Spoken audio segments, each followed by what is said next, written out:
अस्सलाम वालेकुम, जाने जहां में खुश आमदीद। उम्मीद है कि आप सब लोग बिल्कुल ठीक ठाक होंगे और नॉवेल को एंजॉय कर रहे होंगे, वो भी इस पॉइंट पे जहां पे नॉवेल काफी ज्यादा सस्पेंस क्रिएट कर रहा है।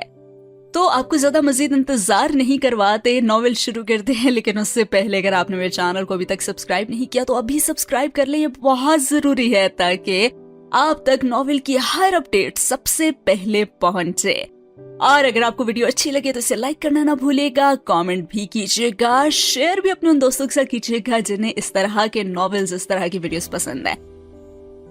और एक और छोटी सी सजेशन मुझे आपसे चाहिए। रिसेंटली आपने देखा होगा कि मैंने एक वीडियो अपलोड की थी एक लड़की की कहानी के बारे में जिसके साइकोथेरेपी और ट्रीटमेंट चल रहा था। तो अगर इस तरह की आप और भी वीडियोस देखना चाहते हैं तो प्लीज मुझे कमेंट बॉक्स में जरूर बताइएगा। इस तरह की मजीद वीडियोस मैं आपके साथ शेयर करूंगी। और अगर आपने अपनी जिंदगी में कोई ऐसी कहानी पढ़ी है जो आपको बहुत ज्यादा पसंद आई है, आई गेस हर कोई ही जिंदगी में ऐसी कोई ना कोई कहानी जरूर पढ़ता है जो उसकी फेवरेट होती है, तो प्लीज वो मेरे साथ शेयर कीजिएगा कमेंट बॉक्स में या फिर इंस्टाग्राम, कहीं पे भी आप शेयर कर सकते हैं। और अगर वो बाकी ऑडियंस के साथ शेयर करने वाली हुई तो उस वीडियो में मैं आपको क्रेडिट जरूर दूंगी कि जनाब इन शख्सियत ने ये स्टोरी मेरे साथ शेयर की थी और क्रेडिट जाता है सिर्फ और सिर्फ इन्हें। और नॉवेल के साथ साथ ऐसी शॉर्ट स्टोरीज भी मैं अपलोड करती रहूंगी। तो चलिए नॉवेल की तरफ बढ़ते हैं और आपको मजीद इंतजार नहीं करवाते। जनाब, पिछले एपिसोड में आपने देखा था कि किस तरह से इमामा सालार को मोटिवेट करती है और उसने एक जुमला कहा था जो मुझे बहुत पसंद आया था, और वो ये था कि ये काम दुनिया में अगर कोई कर सकता है तो वो सिर्फ तुम कर सकते हो सालार। और सालार उसकी ये बात सुन के गंग रह गया था। ये जवाब नहीं था, वो एतमाद था जिसकी उसे जरूरत थी और जिसने उसका हौसला बहुत ज्यादा बढ़ा दिया था। और अब इमामा हर मुश्किल घड़ी में सालार के साथ थी, चाहे फाइनेंशियल इश्यूज हो, कोई भी इश्यूज हो, इमामा हर कदम पे सालार का साथ देने के लिए तैयार थी।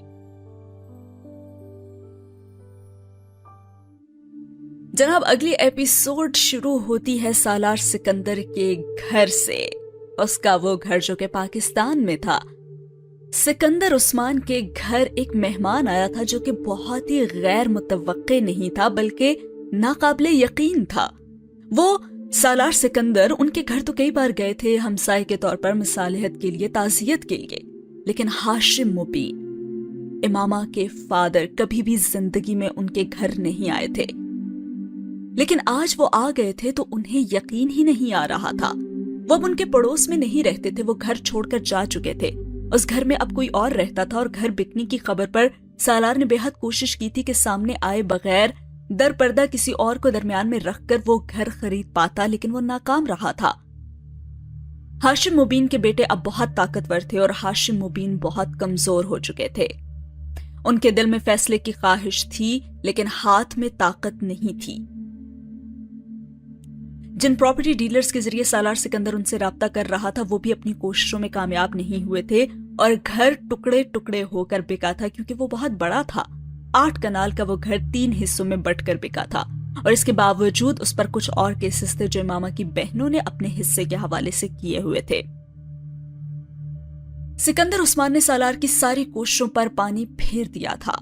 वो उस हक में नहीं थे कि वो मतनाज़ा जायदाद खरीदी जाती, खास तौर पर इसलिए क्योंकि वो इमामा के वालिदैन की थी और दोनों फैमिलीज के दरमियान तनाज़ात थे जो सालार के खुद पसे पर्दा रहकर सामने किसी और को रखकर उसके जरिए ऐसी किसी खरीदो फरोख्त के शदीद मुखालिफ थे, खास तौर पर इसलिए भी क्योंकि सालार के पास इतना बड़ा घर खरीदने के वसाइल नहीं थे और वह कर्जा और उधार लिए बगैर ऐसी कोई खरीदो फरोख्त कर नहीं सकता था। और सिकंदर उस्मान जिंदगी में कभी भी कर्ज और उधार पर अयाशियां और अल्लल्ले तल्लल्ले करने के हक में नहीं रहे थे।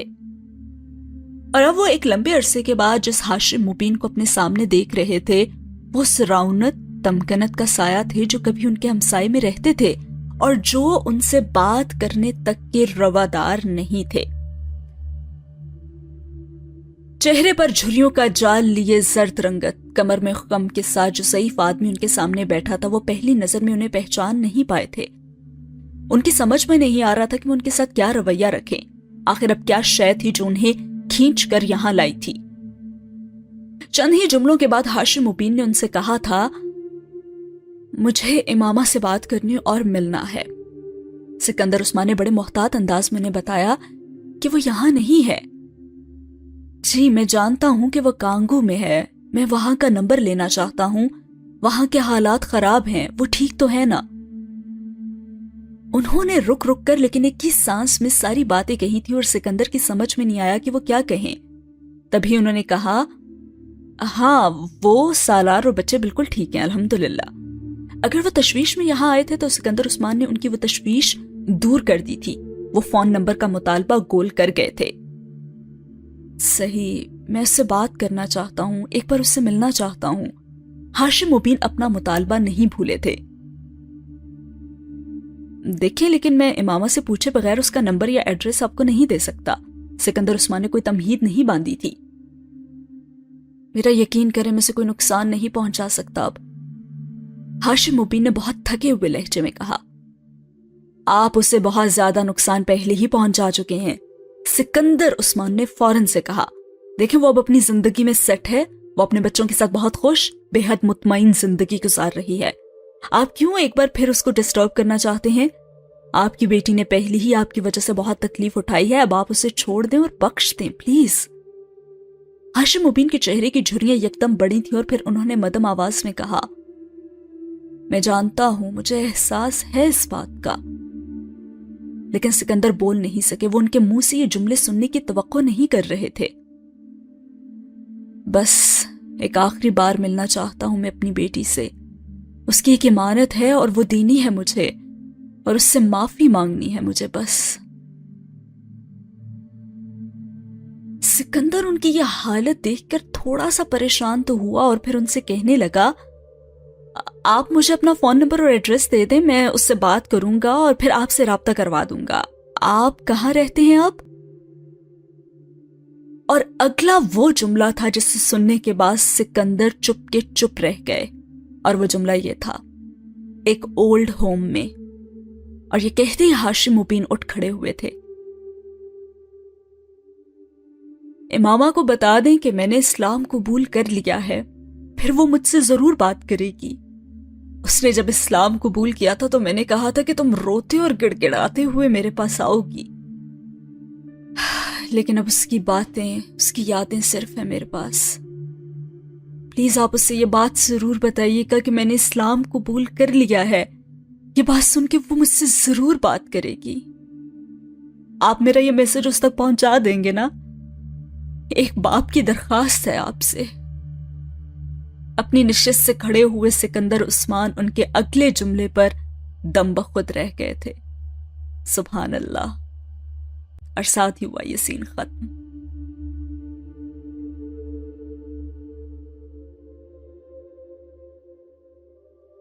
اگلے سین میں کانگو کا بحران اور اس سے پہلے ہونے والے واقعات CIA کے لیے سالار سکندر کو اس لسٹ میں ڈالنے کا باعث بنا تھا جن پر باقاعدہ نظر رکھی جاتی تھی۔ وہ افریقہ میں اب ان کا کی فگر سب سے اہم کارندہ تھا، ان کے لیے کام کر رہا تھا لیکن ان کا ساتھی نہیں تھا، ان کے پے رول پر بھی نہیں تھا۔ وہ پہلی بار ایک عجیب و غریب کام میں حصہ دار بنے تھے۔ شیڈو ورک پارٹنر دونوں ایک دوسرے سے بھی واقف تھے، اور ایک دوسرے کے نام سے بھی اور ایک دوسرے کے کام سے بھی، اس بات سے بھی کہ دوسرا اس بات سے واقف تھا کہ کوئی اسے دیکھ رہا ہے اور مانیٹر کیا جا رہا ہے۔ اس کے ساتھ ورلڈ بینک کی طرف سے دی جانے والی ٹاپ پروفیشنلز کی ٹیم بھی CIA کے انڈر کور ایجنٹس کی ہے، اور دونوں پارٹنرز اپنے سائے کی موجودگی سے باخبر ہونے کے باوجود اپنا کام کر رہے تھے، اور کوئی کسی کو دھوکہ دیے بغیر ایک دوسرے کا ساتھی بنا ہوا تھا۔ CIA سالار سکندر کی سیکیورٹی اور افریقہ میں ورلڈ بینک کے پروجیکٹس کو کامیاب بنانے کی ذمہ دار تھی، اور وہ اس رول کو بخوبی انجام دے رہے تھے۔ سالار سکندر ورلڈ بینک اور امریکی حکومت اور CIA کے لیے نعمت ثابت ہوا تھا۔ اس نے کانگو اور افریقہ میں ایک بہت نازک صورتحال میں ان سب کو ایک بے حد شرمناک اور خطرناک صورتحال سے نکالا تھا، اور بے حد خوبی اور مہارت سے۔ اس کی تقریر میں ہی اپنے ہی ادارے کی اور سامراجی قوتوں پر کی جانے والی تنقید کسی کو بری نہیں لگی تھی۔ اگر صورتحال کنٹرول میں آ جاتی تو وہ اس سے زیادہ گالیاں کھانے پر تیار تھے، لیکن اگر کوئی چیز سالار سکندر کی تقریر میں انہیں قابل اعتراض لگی تھی تو وہ اپنے مذہب اور پیغمبر کا حوالہ تھا، کیونکہ اس نے دین کو آدمیت اور انسانیت کے سیکولر لبادے میں ملفوف کر کے پیش نہیں کیا تھا۔ اس نے اپنے دین اور اپنے پیغمبر صلی اللہ علیہ وآلہ وسلم کے آخری خطبے کا ذکر کیا تھا، اور سالار سکندر ہمیشہ ایک لبرل سوچ رکھنے والا مسلمان سمجھا جاتا تھا۔ बैठे बिठाए उसकी एक पब्लिक स्पीच में झलकने वाली मजहबी इंतहा परस्ती वर्ल्ड बैंक के साथ साथ अमरीकी हुकूमत और CIA को भी काबिले एतराज लगी थी। वो अफ्रीका में बेशक उनके लिए सबसे अहम था, लेकिन कोई अहम तरीन शख्स भी इस्लामी सोच के प्रचार के लिए वर्ल्ड बैंक का ओहदा इस्तेमाल नहीं कर सकता था। नॉर्मल हालात होते तो वो तकरीर सालार सिकंदर से इस्तीफे के लिए बेहद मजबूत वजह थी, लेकिन ये नॉर्मल हालात नहीं थे। वर्ल्ड बैंक के साथ साथ अमरीकी हुकूमत और CIA ने भी सालार सिकंदर की इस तकरीर से नजरें चुराकर बज़ाहिर उसकी पर्दापोशी की थी, लेकिन दर पर्दा मीडिया में अपने सहाफियों के जरिए सालार सिकंदर को इस तकरीर में मजहबी हवाला देने के लिए शदीद तनकीद का निशाना बनाया गया था और ये सिलसिला बराह रास्त कवरेज के फौरन बाद ही शुरू कर दिया गया था।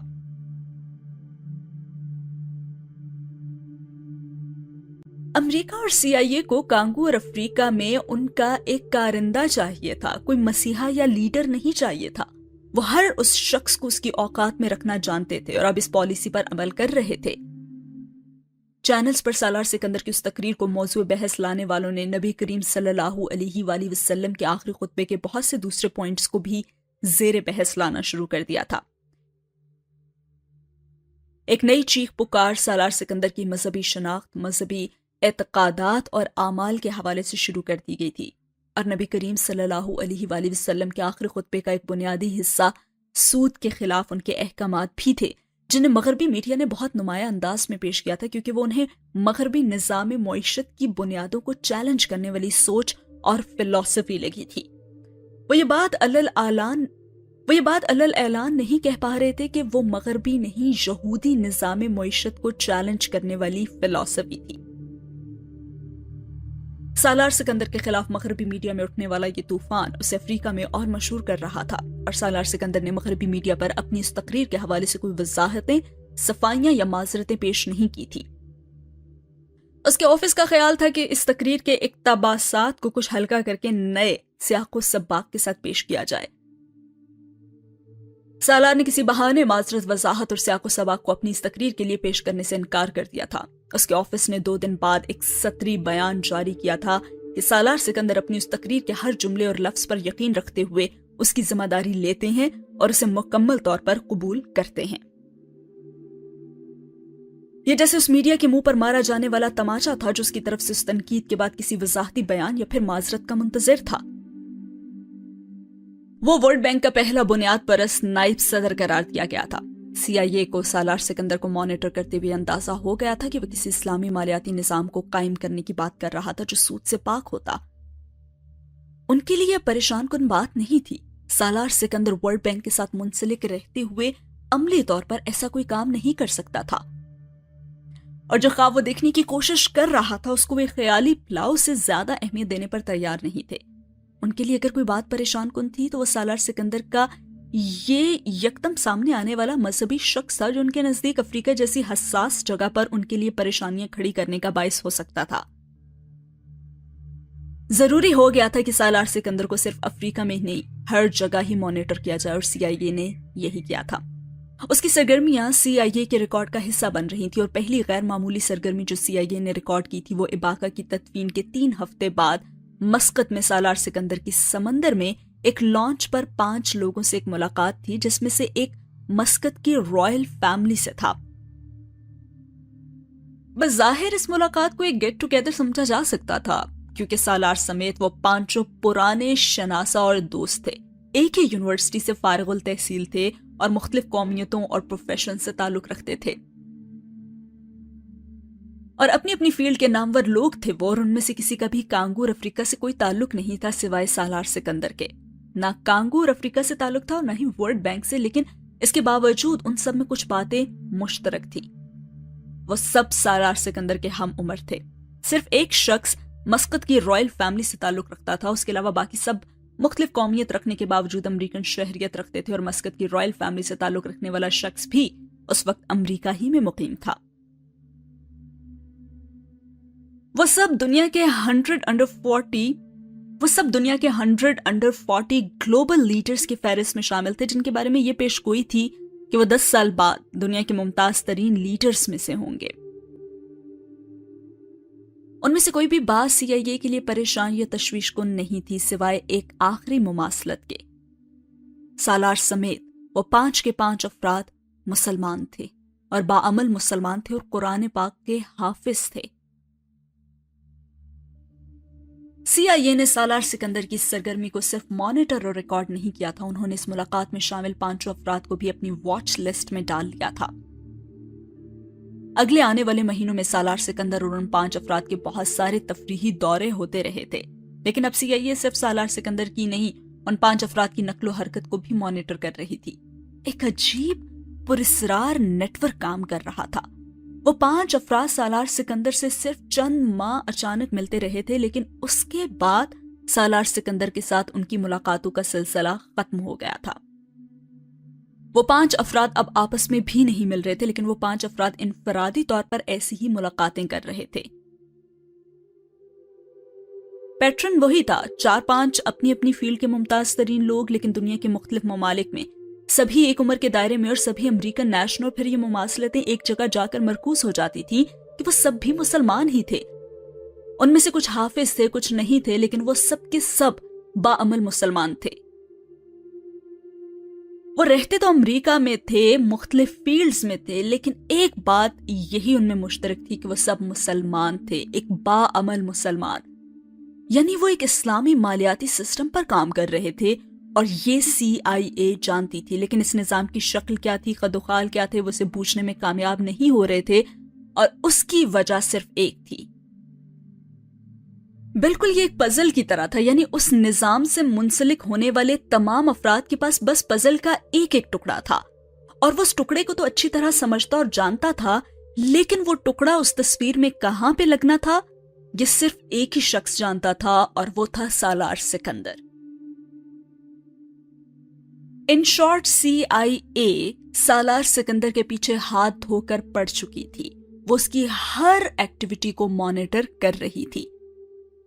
सालार सिकंदर जो अपने कुछ दोस्तों से मिला, जो कि रहने वाले अमेरिका के ही थे, और वो एक गेट टुगेदर कंसिडर की जा सकती थी, लेकिन CIA ने उसको भी मॉनिटर किया, और उन्हें आइडिया हो चुका था कि वो एक बैनुल अक़वामी इस्लामी मालियाती इदारे की बुनियाद रखने की कोशिश कर रहे हैं, क्योंकि उन सब में एक चीज मुश्तरक थी, और वो ये कि वो सारे मुसलमान थे और हाफिज थे।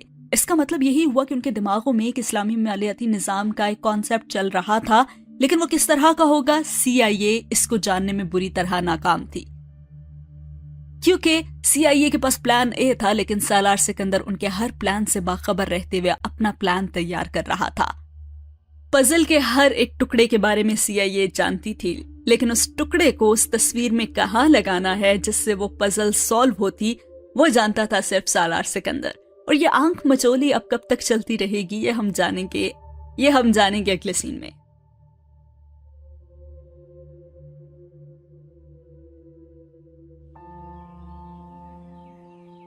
अगला सीन शुरू होता है गांव से, पाकिस्तान में। 35 साला गुलाम फरीद जात का कुम्हार और पेशे के लिहाज से एक स्कूल का चौकीदार था। गांव में रहता था, लेकिन शहर में बसने के ख्वाब तो देखता ही था।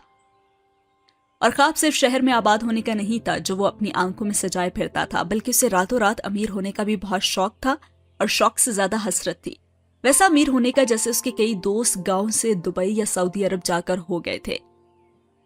वो 7 बहनों का इकलौता और सबसे बड़ा भाई था, जिसकी शादी का ख्वाब माँ ने उसके पैदा होते ही सजा लिया था। धूमधाम की शादी ने अगले कई साल गुलाम फरीद को वो कर्ज उतारने में मसरूफ रखा जो उसकी शादी पर माँ बाप ने खानदान वालों से छोटी बड़ी रकमें करके लिया था।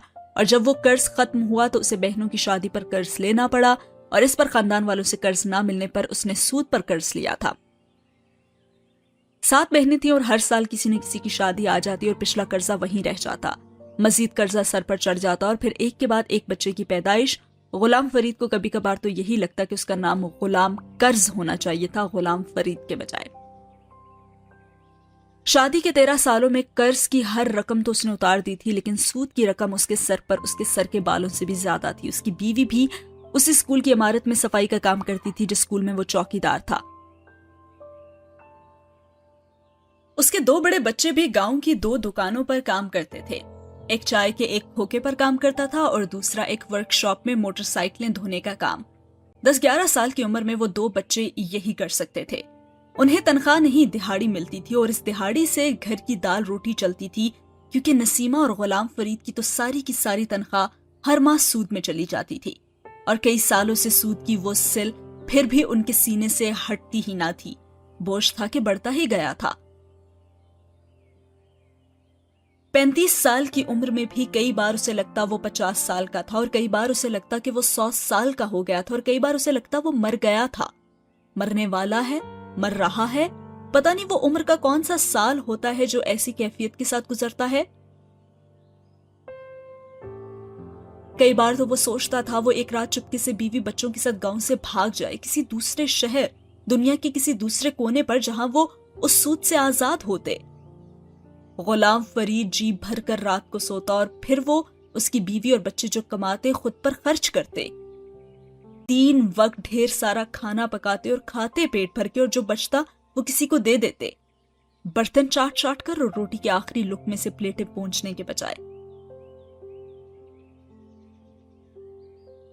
سال میں 10-20 نہیں تو 2-4 تو اچھے سے جوڑے سلواتے اپنے اور سب بچوں کے لیے، گاؤں کے امیر خاندانوں کے بچوں اور افراد کی اترن پہننے کے بجائے، اور لنڈا بازار سے خریدے ہوئے کپڑے پہن کر عیدیں گزارنے کے بجائے۔ اور پھر ایک گھر بناتے، اپنا گھر، پکی اینٹوں اور پلستر والا، پکی چھت والا گھر، شاید ڈبل سٹوری بنوا لیتے، اور صحن کے فرش میں چپس ڈلواتے، پانی کی موٹر لگواتے، شاید اے سی بھی، اور فریج، ٹی وی، اچھا سا فرنیچر، اور لش پش کرتے پردے اور چینی کے برتن، اور پھر وہ اس کے بچے زمین کے بجائے ٹیبل اور کرسیوں پر بیٹھ کر کانٹے اور چمچ سے ان چینی کے برتنوں میں کھانا کھاتے۔ غلام فرید کے خوابوں کی ریل گاڑی ساری رات چھکا چھک چلتی رہتی، ہر اسٹیشن پر رکتی، کچھ اور خواب اٹھاتی، اور پٹڑی پر پھر سے دوڑنے لگتی، اور پھر دوڑتے دوڑتے وہیں آ کر رک جاتی جہاں سے وہ چلی تھی۔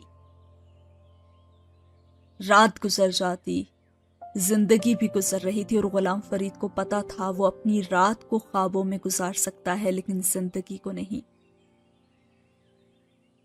گاؤں سے بھاگ جانا آسان تھا، مگر ان لوگوں سے چھپ جانا نہیں جن سے وہ قرضہ لیے بیٹھا تھا، اور قرضہ ادا ہونے کے بجائے سود وہیں کا وہیں کھڑا تھا۔ وہ لوگ اس کی چمڑی ادھیڑنے پر قادر تھے اور اس کو کتوں کے سامنے بھی پھینکوا دیتے، اور غلام فرید بچوں اور ایک بیوی کے ساتھ ساری عمر کے لیے کہاں چھپ جاتا کہ دوبارہ کسی کو نظر نہ آتا؟ اپنے اور اپنی بیوی کے خاندان والوں کا ہمیشہ کے لیے کیسے چھوڑ دیتا کہ دوبارہ کبھی رابطہ ہی نہ کرتا؟ راہ فرار غلام فرید کے پاس نہیں تھی، اور اگر کوئی تھی تو صرف ایک، کہ وہ امیر ہو جاتا، اور پتہ نہیں کیوں لیکن غلام فرید کو لگتا تھا کہ وہ امیر ہو سکتا تھا، اور ساتھ ہوا یہی سین ختم۔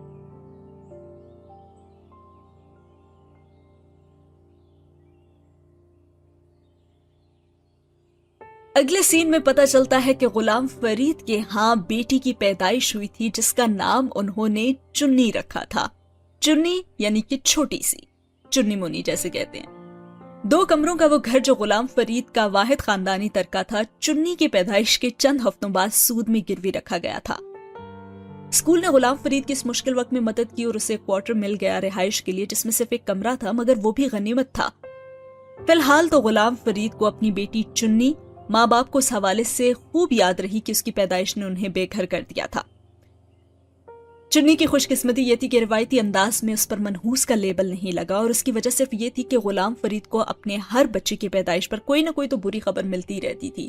اسے اپنی کوئی بھی ایسی اولاد یاد نہیں تھی جس کے دنیا میں آنے سے غلام فرید کی زندگی میں کوئی بھی آسانی پیدا ہوئی ہو۔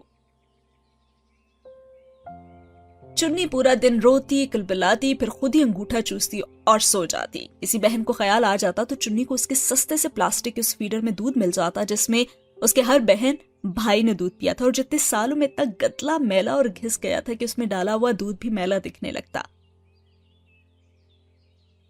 وہ بلا شبہ جراثیم کی آماج گاہ تھا، لیکن چنی کی خوش قسمتی یہ تھی کہ وہ غریب کی اولاد تھی، اور غریب کی اولاد بھوک سے مر جاتی ہے، گندگی سے نہیں۔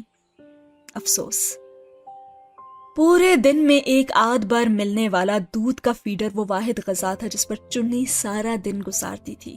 اس سے زیادہ خوراک غلام فرید کے کسی بھی گھر میں بچے کو نہیں ملی تھی سوائے اس کے پہلے 2 بیٹوں کے۔ اور نسیمہ جب شام کو تھکی ہاری گھر آتی تو جو بھی گھر میں روکھی سوکھی ہوتی وہ کھاتی اور کمرے کے کونے میں اپنے کسی بھی بچے سے ٹانگیں دبواتی، لیٹتی اور وہیں سو جاتی۔ اسے اتنا بھی خیال نہیں آتا تھا کہ اس کمرے میں اس کی ایک نوزائیدہ اولاد بھی تھی۔ ہاں، کبھی کبھار آ جاتا تھا اسے چنی کا خیال، جب بڑی بچیوں میں سے کسی کو اچانک سے یہ وہم ہوتا کہ چنی شاید مر گئی تھی، کیونکہ وہ کبھی سانس نہیں لے پاتی تھی اور کبھی اس کا جسم اتنا ٹھنڈا اور نیلا ہو جاتا تھا کہ واقعی نسیمہ کو لگنے لگتا تھا کہ اس کا بوجھ کم ہو گیا ہے۔ لیکن چنی اپنے ماں باپ کے سب ارمانوں پر پانی پھیرتے ہوئے پھر سے سانس لینا شروع کر دیتی۔ کئی ہفتوں تک تو کسی کو یہ بھی خیال نہیں آیا کہ چنی کی پیدائش رجسٹر کروانی چاہیے، اس کا کوئی نام ہونا چاہیے۔ چنی نام اسے اس کے ماں باپ نے اس کی جسامت دیکھ کر دیا تھا اور سب اسے اسی نام سے پکارنے لگے تھے۔ پھر گاؤں میں حفاظتی ٹیکوں کی مہم والے آئے تو غلام فرید کو چنی کا نام اور پیدائش رجسٹر کروانی پڑی، اور غلام فرید نے اس کی پیدائش رجسٹر کروانے کے لیے بھی 300 روپے کسی سے ادھار لیے، اور وہ ادھار بھی گاؤں کے مسجد کے امام سے۔ اور ان 300 روپے نے غلام فرید کی زندگی میں کیا کردار ادا کرنا تھا، اس کا اندازہ نہ غلام فرید کو تھا، نہ ہی اس کے نویں اولاد کو، جسے رجسٹر میں کنیز کا نام دیا گیا تھا۔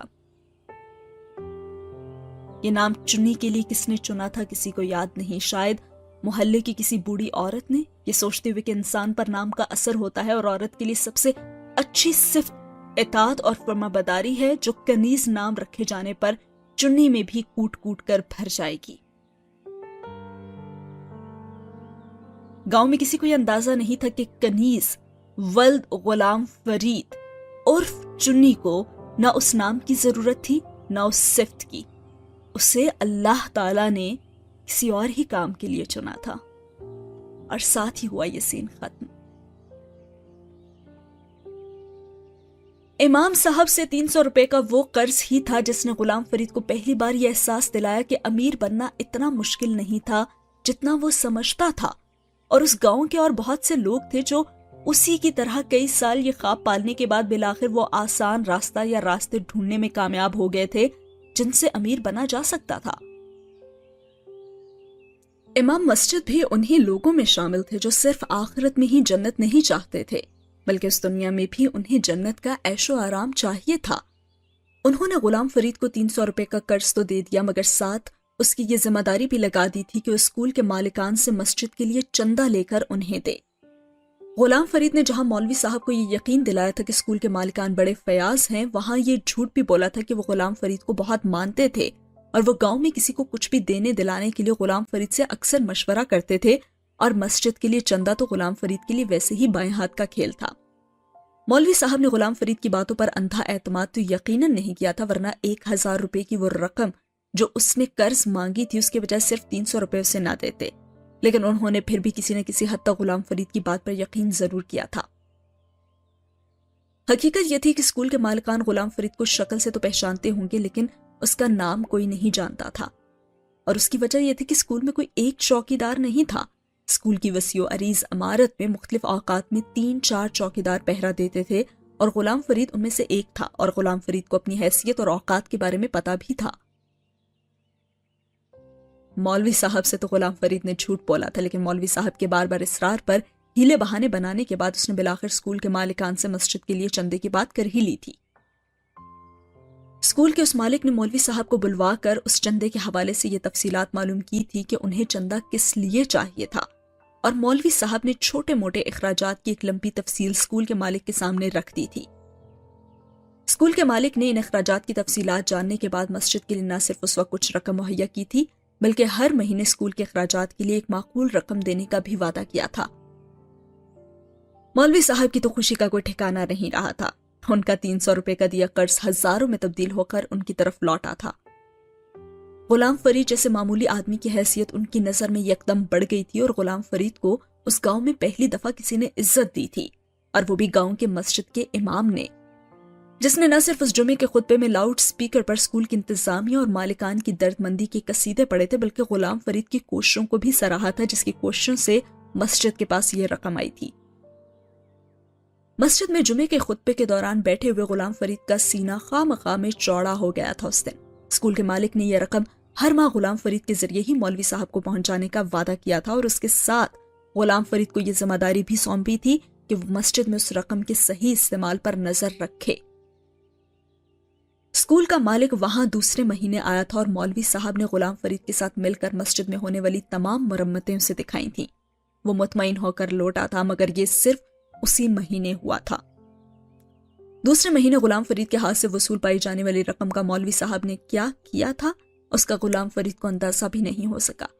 वो मस्जिद में 2-4 बार गया था और उसका खूब अच्छी तरह इस्तकबाल किया था मौलवी साहब ने। अपने घर से खाना, पानी, चाय भी उसे दी थी, लेकिन उस महाना चंदे के इस्तेमाल के बारे में सिर्फ आएं बाएं शाएं होता रहा था।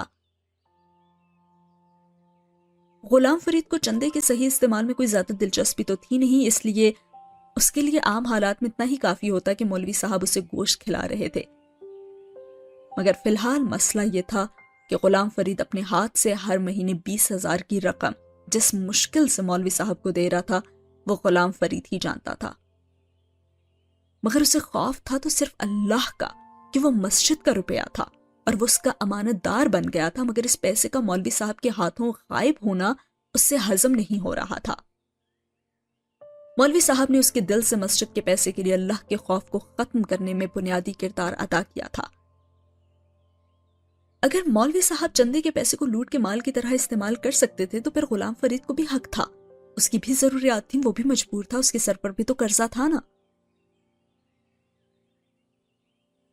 गुलाम फरीद उन्हें अगले महीने के पैसे देने गया था और उनकी नई मोटरसाइकिल को देखकर वो इस कदर हसद और खफकी का शिकार हुआ था कि वो उन पैसों का जिक्र किए बगैर सिर्फ मोटरसाइकिल की मिठाई खाकर ही आ गया था। मौलवी साहब ने माहाना चंदे का पूछा था क्योंकि वो महीने की पहली तारीख थी और गुलाम फरीद ने मस्जिद में बैठकर उस दिन पहला झूठ बोला था और कहा था कि स्कूल का मालिक मुल्क से बाहर चला गया है और अभी वापस नहीं आया। मौलवी साहब को एकदम फिक्र हुई थी कि स्कूल का मालिक फौरी तौर पर वापस न आया तो फिर इस महीने के पैसे कौन देगा।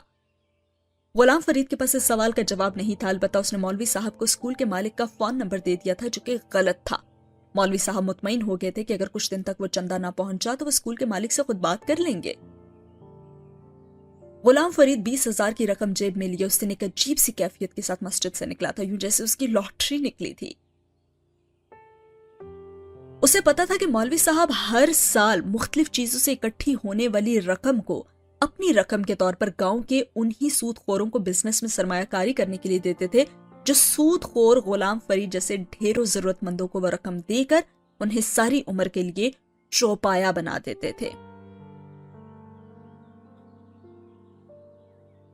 मौलवी साहब भी बज़ाहिर यही जाहिर करते थे कि उन्हें यह पता ही नहीं कि वो जिन लोगों के बिजनेस में मस्जिद की रकम की सरमायाकारी करके माहाना एक फिक्स्ड रकम वसूल कर रहे हैं, उनका असली और बुनियादी बिजनेस क्या था। वो उस माहाना फिक्स्ड रकम को भी सूद नहीं मुनाफा कहते थे क्योंकि उन्होंने कुछ अमीर लोगों के मुनाफे बख्श बिजनेस में शराकत दारी की थी। मौलवी साहब ने 1-1.5 हफ्ता मजीद रकम का इंतजार किया और फिर कुछ बेसब्री से वो नंबर घुमा दिया जो गुलाम फरीद ने दिया था, लेकिन वो नंबर ऑफ था। 2 दिन वक्फे से कई बार फोन करने पर भी जब वो नंबर ऑफ मिला तो मौलवी साहब गुलाम फरीद के पास जाने के बजाय स्कूल पहुंच गए और वहां जाकर उन्हें यह खबर मिल गई थी कि स्कूल का मालिक कई दिन पहले स्कूल से होकर जा चुका था। मौलवी साहब का पारा अब हाई हो गया था। उन्होंने गुलाम फरीद को उसके क्वार्टर पर जा लिया था और जब गुलाम फरीद ने उन्हें एक बार फिर पहले की तरह यह कहकर टरखाने की कोशिश की कि मालिक अभी तक नहीं आया तो मौलवी साहब ने उसके झूठ की पोल खोल दी थी और उसे कहा कि वो स्कूल होकर आए हैं और वो जानते हैं कि मालिक हमेशा की तरह महीने के शुरू में होकर जा चुका था। गुलाम फरीद ने जवाबन मौलवी से कहा कि हो सकता है वो आया हो, लेकिन उस दिन गुलाम फरीद की छुट्टी थी और उसकी मुलाकात मालिक से नहीं हुई। मौलवी साहब उस पर कुछ ज्यादा भड़के थे। उन्होंने गुलाम फरीद से कहा कि उन्हें मालिक का नंबर भी उसने गलत किया है, वो उसको फोन करते हैं मगर वो नंबर ऑफ है और अब वो मालिक का नंबर स्कूल की इंतजामिया से ही लेंगे और फिर खुद उनसे बात करेंगे। गुलाम फरीद को अब अंदाजा हो गया था कि मौलवी साहब से मजीद झूठ नहीं बोला जा सकता। उसे उनसे अब 2 टोक लेकिन साफ साफ बात करनी थी और फिर उसने बिलाखिर मौलवी साहब को यह बता दिया कि उसे इस रकम में से हर महीने अपना हिस्सा चाहिए। कुछ लम्हों के लिए तो मौलवी साहब को जैसे यकीन ही नहीं आया था कि गांव का एक कमी कमीन गांव की मस्जिद के इमाम साहब से क्या मुतालबा कर रहा था, और जब उन्हें यकीन आया तो उनके मुंह से जैसे गुस्से से झाग निकलने लगा था। उनके साथ ऐसी जसारत पहली बार किसी ने की थी और कहने लगे, तुम अल्लाह के घर के लिए मिलने वाले हदिये से अपना हिस्सा मांग रहे हो, दोज़खी इंसान। उन्होंने गुलाम फरीद को डराने की तो कोशिश की थी। उन्हें यह अंदाजा नहीं था कि गुलाम फरीद दोज़ख जैसी जिंदगी गुजारते गुजारते अब मौत के बाद दोज़ख से क्या डरता। अल्लाह के घर के पैसे अगर अल्लाह के घर पर लगते ना तो कभी ना मांगता मौलवी साहब, उसने भी तन कर उनसे कह दिया था। मौलवी साहब ने जवाबन उसे धमकाया कि वो स्कूल के मालिक से बात करेंगे और उसे उसका कच्चा चट्ठा सुना देंगे। जवाबन गुलाम फरीद ने उन्हें धमकाया कि वो भी स्कूल के मालिक को यह बता देगा कि मौलवी साहब चंदे वाली रकम को खुद इस्तेमाल कर रहे हैं और उन्होंने मस्जिद के पैसों को एक सूदखोर को दे दिया है और वो उसका सूद खा रहे हैं, बल्कि वो पूरे गांव में उन्हें बदनाम करेगा, उनके पोल खोल खोल कर। और मौलवी साहब के तन बदन में आग लग गई थी। उनका बस चलता तो गुलाम फरीद के टुकड़े टुकड़े करके कुत्तों के सामने डाल देते। उन्हें ये इल्म ही नहीं था कि वो कमीना उनके इतने बड़े राज से वाकिफ था। वो कुछ देर उसे जी भर के बुरा भला कहते रहे। उस दिन मौलवी साहब ने गुलाम फरीद को दुनिया भर की हर वो गाली दे डाली जो उन्होंने कभी कहीं सुनी थी, लेकिन गुलाम फरीद ढिठाई से अपने पीले दांतों के साथ मुंह खोलकर उनके सामने हंसता रहा। ठीक है मौलवी साहब, मुझे तो कीड़े ही पड़ेंगे, सांप और बिच्छू कब्र में मेरी लाशें नोचेंगे और मुझे मरते दम कलमा भी नसीब नहीं होगा। मेरे साथ जो भी मरने के बाद होगा, लेकिन आपके 20,000 तो आपकी जिंदगी में ही बंद हो जाएंगे। इसी महीने से मैं मालिक को कह देता हूं कि मैंने इसलिए आपको पैसे नहीं दिए क्योंकि आप तो मस्जिद में पैसे लगा ही नहीं रहे, तो सोचे ज्यादा नुकसान दोज़खी का हुआ कि जन्नती का। गुलाम फरीद ने खुद जिंदगी में कभी नहीं सोचा था कि उस जैसा कमी कमीन मस्जिद के इमाम के साथ कभी इस तरह बात करेगा, लेकिन किसी ने ठीक कहा है, पैसा चीज ही ऐसी है, अच्छे अच्छों को कुत्ता बना देती है, बड़े बड़ों को भौंकने पर मजबूर कर देती है। सब गालम गलोच और लानत मुलामत के बाद उस दिन मौलवी साहब ने वापस पहुंचकर अपनी बीवी से मशवरा किया था और फिर अगले दिन बड़े ठंडे दिलो दिमाग के साथ मौलवी साहब ने गुलाम फरीद के साथ 15,000 वसूल करने पर इत्तेफाक कर लिया था।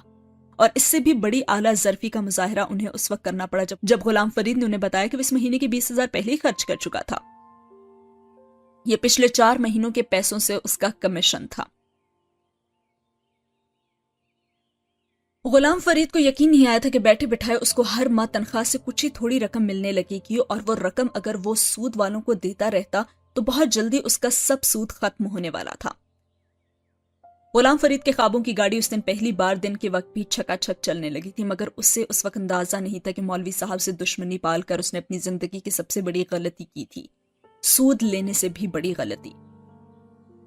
मौलवी साहब के साथ गुलाम फरीद ने जो कुछ किया था उसके बाद मौलवी साहब की नींदें कई दिन उड़ी रहीं। 20,000 की रकम बैठे बिठाए 15,000 रह गई थी।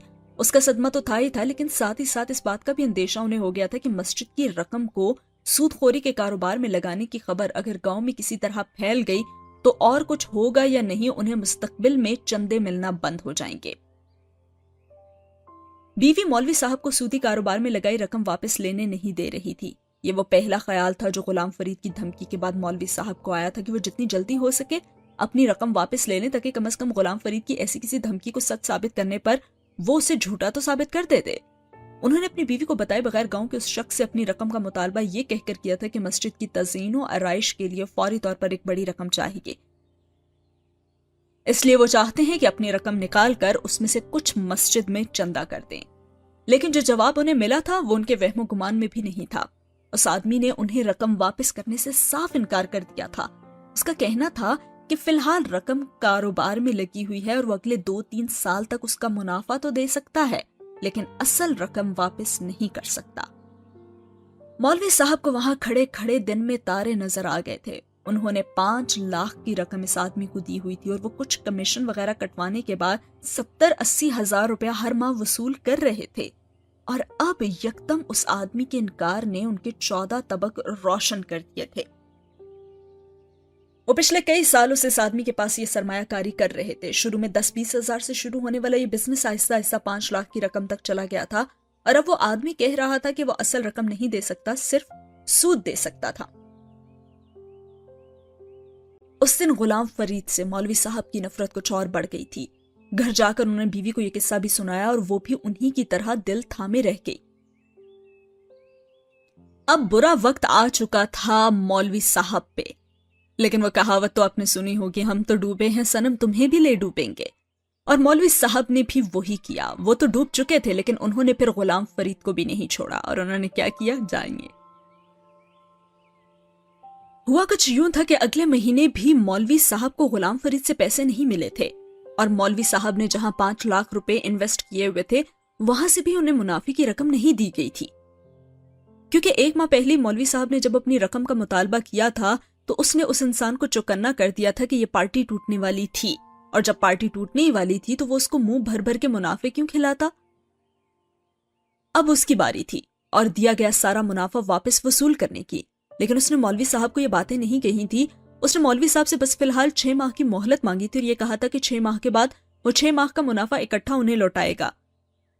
لیکن فی الحال اس پر شدید مالی بحران آیا تھا تو اس نے مولوی صاحب سے نہ صرف دعا کی درخواست کی تھی بلکہ کوئی قرآنی وظیفہ بھی مانگا تھا اپنے کاروبار میں برکت کے لیے. اور مولوی صاحب کو تو ٹھنڈے پسینے آ گئے تھے اس کی باتیں سن کر. اور کچھ بعید نہیں تھا کہ ہارٹ فیل ہی ہو جاتا ان کا. وہ پل بھر میں لکھ پتی سے ککھ پتی ہو گئے تھے اور وہ بھی دن دہاڑے. یہ غلام فرید نہیں تھا، گاؤں کا کمی کمین جسے وہ اس کے دروازے پر منہ بھر بھر کر گالیاں دیتے رہے اور وہ ڈھیٹوں کی طرح دانت نکال کر ہنستا رہا. ایک بزنس مین جو مالی بحران کے باوجود شاندار گھر میں بیٹھا تھا اور اس کے آگے پیچھے نوکر پھر رہے تھے، وہ کیا تھا؟ مولوی صاحب چوں بھی کرتے تو وہ انہیں اٹھوا کر گھر سے باہر پھینکوا دیتا، اس بات کی پرواہ کیے بغیر کہ وہ گاؤں کی مسجد کے امام صاحب تھے. مولوی صاحب چپ چاپ وہاں سے ٹوٹ کر آ گئے تھے لیکن انہوں نے اپنے اس مالی نقصان کا سارا غصہ غلام فرید پر اتارا. وہی تھا جو ان کی تباہی کے ذمہ دار تھا تو اب ضروری تھا کہ وہ بھی تباہ و برباد ہوتا. کیا انہوں نے یہ کہ اسکول سے اس کے مالک کا نمبر لیا اور پھر انہیں فون کر کے غلام فرید کے اوپر جی بھر کے الزامات لگائے. مالک کا رد عمل فوری تھا اور متوقع بھی. وہ پہلی فرصت میں گاؤں آیا، مولوی صاحب سے ملاقات کی. غلام فرید کی صفائیاں اور وضاحتیں اور معافیاں سننے کے باوجود اس نے اسے نوکری سے فارغ کر دیا اور نہ ہی غلام فرید کو بلکہ اس کی بیوی کو بھی. غلام فرید کے سر پر تو جیسے پہاڑ آ گرا تھا. 11 لوگوں کا وہ خاندان چھت سے بے چھت ہو گیا. ان کو کوارٹر بھی خالی کروا لیا گیا تھا. مولوی صاحب کے طفیل غلام فرید پورے گاؤں میں اپنی بیوی سمیت بدنام ہو چکا تھا کیونکہ وہ ایک چور تھا جس نے اللہ کے پیسوں کو بھی نہیں چھوڑا تھا. گاؤں والوں نے مولوی صاحب کے بار بار دہرائے گئے قصے سن سن کر غلام فرید کا جیسے سوشل بائیکاٹ ہی کر دیا تھا. اور غلام فرید نے بھی مولوی صاحب کے کارنامے لوگوں کو بتانے کی کوشش کی تھی لیکن کسی نے ایک کمی کمین چور پر یقین نہیں کیا تھا. یقین کرتے بھی تو کیسے؟ وہ مولوی صاحب پر الزام لگا رہا تھا، مولوی صاحب پر، اور وہ بھی غبن اور بددیانتی کے الزام میں بیوی سمیت نوکری سے نکالے جانے کے بعد. مولوی صاحب تو بری الزما اور معصوم قرار پائے تھے. صحیح کہتے ہیں کبھی کبھی آنکھوں دیکھا حال بھی سچ نہیں ہوتا. پتہ نہیں وہ کون سا لمحہ تھا جب غلام فرید نے اپنا ذہنی توازن کھونا شروع کیا تھا. بھوک اور تنگ دستی نے اس کا دماغ خراب کیا تھا اور گاؤں والوں کی باتوں اور تانوں نے تو اور بھی. لڑکپن میں داخل ہوتی بیٹیوں پر پڑتی گاؤں کے لڑکوں کی گندی نظریں اور اپنی بے بسی نے بھی، یا پھر ان سود خوروں کی دھمکیوں اور چکروں نے جو غلام فرید کو سود کی قسطیں ادا کرنے کے قابل نہ رہنے پر بار بار اس احاطے کے ٹوٹے دروازے کے باہر کھڑے ہو کر مار پیٹ کرتے جہاں جانوروں کے ایک باڑے کے برابر. غلام فرید نے بھی لکڑی کی چھت ڈال کر وقتی طور پر اپنے خاندان کو پناہ دی تھی. اور اس کے بعد غلام فرید نے وہ کر دیا جو کسی کے وہم و گمان میں بھی نہیں تھا. واقعی سود پہ پلنے والے لوگوں کا انجام کبھی بھی اچھا نہیں ہوتا. پتہ نہیں وہ کون سا لمحہ تھا جب غلام فرید نے اپنا ذہنی توازن کھونا شروع کر دیا تھا.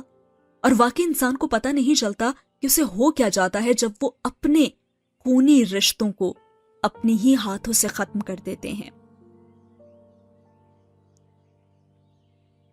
چنی 1 سال کی تھی جب غلام فرید نے ایک رات اپنے خاندان کے 9 افراد کو ذبح کر دیا تھا. چنی واحد تھی جو بچ گئی تھی اور وہ بھی شاید اس لیے بچ گئی تھی کیونکہ پاگل پن کے اس لمحے میں غلام فرید اپنی اولاد کی گنتی ہی بھول گیا تھا. اور چنی کو کبھی اس نے گود میں اٹھا کر دیکھا تک تو نہیں تھا تو وہ اسے یاد آتی بھی تو کیسے. پھر اس پر بھی اپنے بہن بھائیوں کا اتنا خون لگ گیا تھا کہ ان کے برابر بے سدھ ہوئے بھی غلام فرید کو وہ مری ہوئی ہی لگی تھی. 9 انسانوں کو مارنے کے بعد غلام فرید نے اپنی جان نہیں لی تھی. وہ زندہ ہی کب تھا؟ زندہ تو انسان عزت نفس کی وجہ سے ہوتا ہے جو غلام فرید کی کب کی چھن چکی تھی. خاندان کو مار دینا جیسے وہ حل تھا جو ایک ان پڑھ شخص نے غربت اور قرض سے نجات کے لیے نکالا تھا، جب اس کے پاس واقعی کوئی اور حل نہیں بچا تھا۔ اور ساتھ ہی ہوا یہ سین ختم، اور ساتھ ہی تیسرا باب حاصل و محصول۔ اگلی ایپیسوڈ میں ہم شروع کریں گے چوتھا باب یا مجیب السائلین، جس میں امامہ امریکہ سے واپس آ چکی ہوگی، اور کیا وہ اپنے باپ سے ملنے کے لیے تیار ہوگی؟ کیا سکندر عثمان نے اس کے باپ کا پیغام اس تک پہنچا دیا ہوگا؟ یہ سب کچھ ہم جانیں گے اگلی ایپیسوڈ میں۔ تب تک کے لیے رکھیے اپنا بہت سارا خیال، اور کامنٹ باکس میں یا پھر انسٹاگرام میں مجھے سٹوریز شیئر کرنا نہ بھولیے گا۔ ملتے ہیں اگلی ایپیسوڈ میں، تب تک کے لیے رکھیے اپنا بہت سارا خیال۔ اللہ حافظ۔